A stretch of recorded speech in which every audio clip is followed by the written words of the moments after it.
The game you're about to see features one of the most amazing king walks I've seen in a while.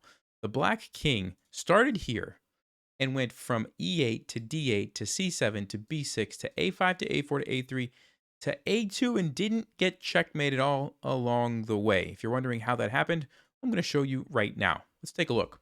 So I played e4, d5, and I played d4. I just recently made a video on the channel showing you how to turn the Scandinavian into a Blackmar Daymar gambit after they take. You play knight c3, and then my opponent turned it into a Caro-Kann.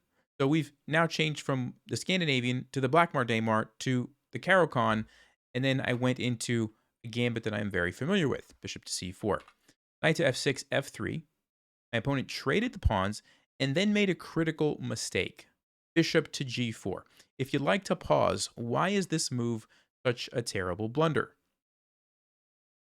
If you had a chance to look at that, it has to do with the fact that the weakness here on f7, there's actually two ways that we could approach this. We could sacrifice the bishop first, and after the king takes, play knight to e5 with a fork, and we're going to get our piece back, and we've exposed the king and gotten a free pawn.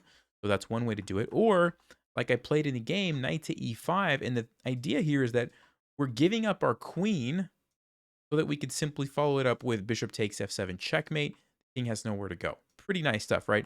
So my opponent at this moment realized what was happening and tried to defend the checkmate by playing bishop to h5.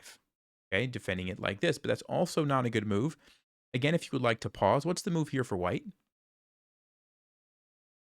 You had a chance to look at that. The move is queen takes h5 because we don't really care if the knight takes our queen. Why? Because we still have the checkmate on f7. So regardless of how you look at it, we're essentially getting the bishop for free. So, okay, great. I took that. And my opponent decided that they were going to continue on with the game. So they played queen takes d4, trying to start counterattacking some pieces and put the queen on an aggressive square. So if you'd like to pause, what do you think I played here? Get a chance to look at that? Queen takes f7. And Stockfish agrees with me here. Capturing with the queen is the best move. Since my queen was under attack anyway, I wanted to go ahead and get that out of the attack from the knight with a check on the king. And after the king moved, I simply decided, you know what? I'll just retreat my knight. Because notice that the bishop is now defended by my queen. Since I don't have any immediate checkmates or anything, I can simply retreat my knight to f3 with a tempo on black's queen. And the funny thing about this position is the queen doesn't really have any great moves. You can't attack my king because you can't go here because the bishop.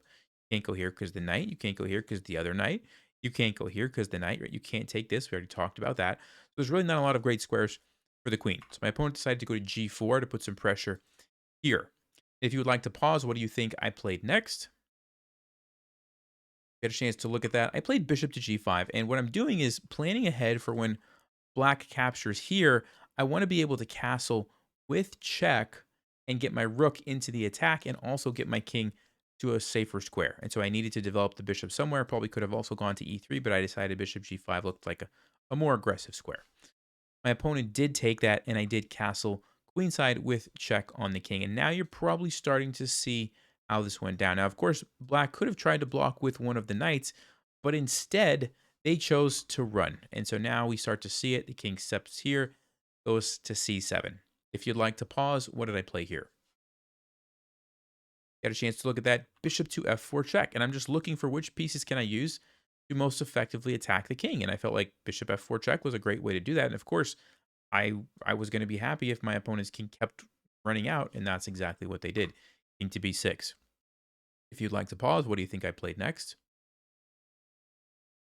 Got a chance to look at that. The move is knight to a4 check. Now, Stockfish says queen e6 was actually a better move. It's a tough move to spot. I suspect the idea has something to do with blockading the pawn so that the bishop can't help defend, but at the same time bringing the queen a little bit closer to attacking the king.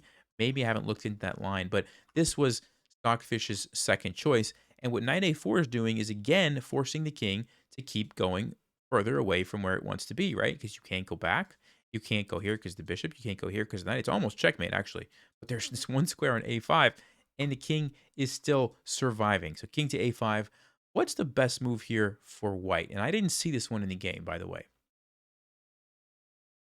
You had a chance to look at that. The best move, according to Stockfish, is again queen to e6 or bishop to c7 check. And this is a nice idea, checking from this way, because if b6 happens, it kind of permanently takes away that square from the king to run backwards. And so I do understand why bishop c7 makes a lot of sense. But in the game, I thought bishop d2 looked better because I felt like after the king was going to take my knight, I wanted the bishop to be controlling more squares than if it was just over here on c7. But Stockfish says I was a little bit off there. Okay.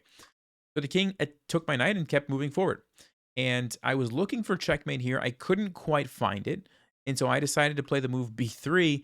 And I thought, well, worst case, even though it's not checkmate, the king is going to be stuck over here. Like, surely there must be a good way to follow up, right?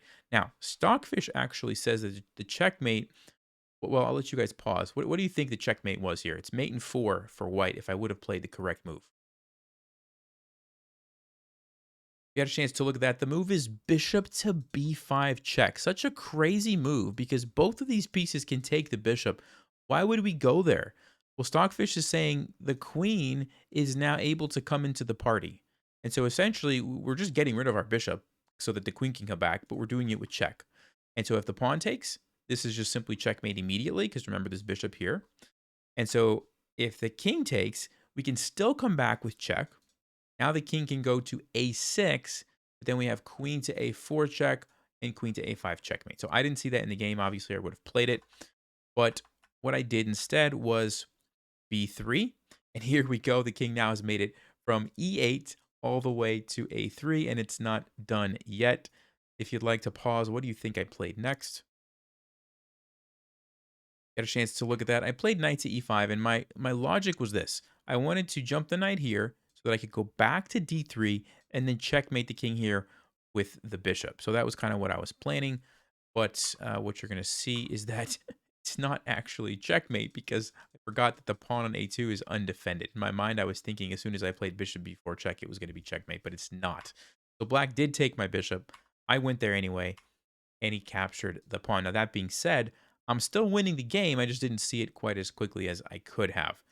So I captured here with the queen, bringing my queen closer to my opponent's king. And my opponent had kind of one last little trick here. They played queen to e4. If you'd like to pause, what do you think I played next? Got a chance to look at that. I played queen to c3, and all I'm trying to do is keep the queens on the board because, of course, I want to use my queen to checkmate the king. My threat is to go here to b2. And black plays queen check, trying to, again, get me to trade queens. Now, even if I were to trade queens, it's still a great position for me, but I didn't want to do that if I played rook to d2.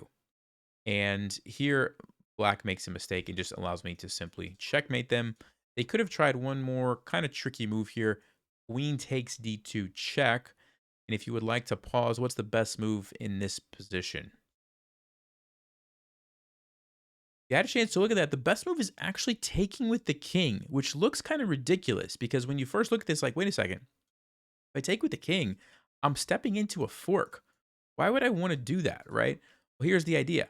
King to e3, and after the knight takes, you take here, and black has no way to stop rook to a1 checkmate. It's pretty fascinating. They could try to run here, doesn't really matter. They'll checkmate them, and of course, all of these pieces over here can't do anything about it. Really funny way to finish the game.